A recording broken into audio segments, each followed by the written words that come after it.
Are you suffering from back or neck pain or from tightness in these areas? If you are, maybe you're aware of this, maybe you're not, but your posture can be a big contributor to neck and back pain and stiffness, but it can also be a very huge cause. And I have found over the years, I've been working as an injury therapist and movement teacher for over 22 years now, and I find that there are 3 simple little points that you can do to try to improve your posture instantly. And you will notice the effects of this, which will develop over time the longer that you do, when you develop this habit of better posture. But you'll also have to just keep these little memories in your mind just to check yourself every so often. Gravity is a really big heavy force. It's always coming down on us. So it will always refer to bring us into a poorer posture, especially when we're tired. So those 3 things. So I want to go through, first of all, just when you're standing, the sense of being tall. It sounds simple, but essentially gravity is pushing us down and compressing us. So can you bring that, if you imagine a hook at the top of your head, can you bring it so that it's reaching to the ceiling, it's pulling you upright? And the difference from a slumped rib cage and the weight of the head maybe pulling you forward, maybe a little bit of sway back posture.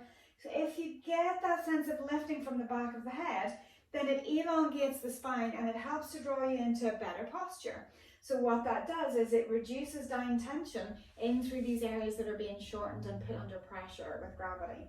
So that length, point number 1. Point number 2 is a pelvic tilt. We can tilt our pelvis forward and backwards, or anterior and posterior pelvic tilt. And whatever your available range of movement is, can you find your halfway point? It's a grey area, but the more you do it, the more you practice it, the more you will find that middle ground. And that way then, with a sense of that, that also helps to work with that height that you gain in your posture, keeping this even work from front to back of the body. So point number 3, sometimes even when we correct our posture, our arms, because we spend so much time working with our arms in front of our bodies, we need to try to correct where the shoulder and arm placement is. So from here, even if I'm kind of slouched a little bit, those arms are forwards. Even whenever I correct my posture, I'm still with my arms in front. I do a lot of work in terms of treatment, so I'm always in front. So just simply placing my longest finger by like an imaginary trouser seam down the middle of the thigh helps to draw the front of the shoulder crease a little bit more open.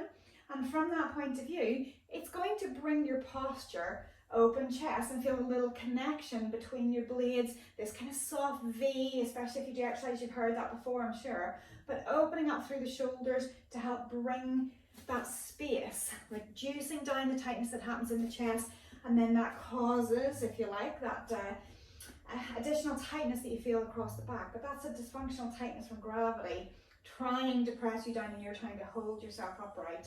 So from there, again, those 3 points, just to go over that again, is the tall posture, lifting up from the back of the head, not the front, just the back.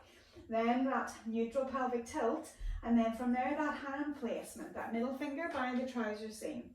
Once we're there, it might feel a bit strange, and this is why you need to keep practicing it, but that is hopefully you fighting against gravity. You're becoming a warrior. So from that point of view, I'm really hoping you find this useful.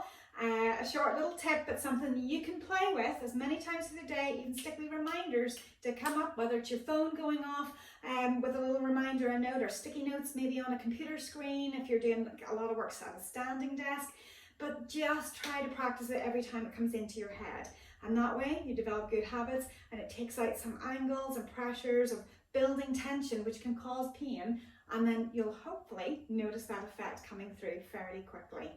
So if you have enjoyed this video, remember to like down below for me. You can click that now and leave a comment. Always good to hear from you, and subscribe to the channel. And another thing that I would really like you to do, if you find this good, we have another video which you can link into next, which is going to focus a little bit more on that pelvic tilt. So I think that will give you even more, especially if you're in seated positions, that will help your posture even more. So thanks for watching and hope to see you again soon. Enjoy the next video.